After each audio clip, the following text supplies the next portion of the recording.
Hey there, this video I'll show you to delete apps on any Android phone.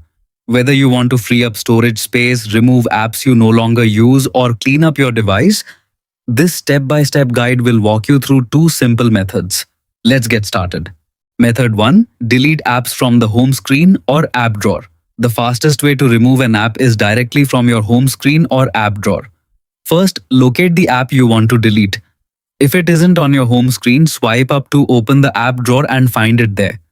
Next, tap and hold the app icon for a second or two until a menu appears. Depending on your Android phone and software version, you'll see options such as uninstall, remove, or an information icon. Tap uninstall.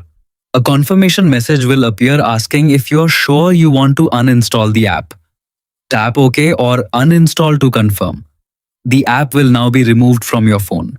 Keep in mind that some pre-installed system apps cannot be completely uninstalled.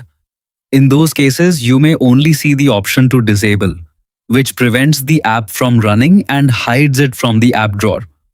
Method 2. Delete apps using settings. If you can't uninstall an app from the home screen, you can remove it through the settings menu. Open the settings app on your Android phone. Scroll down and tap Apps and Notifications or Application Manager depending on your device. You'll see a list of all installed apps. Scroll through the list and tap the app you want to delete. On the app information page, tap Uninstall at the bottom of the screen.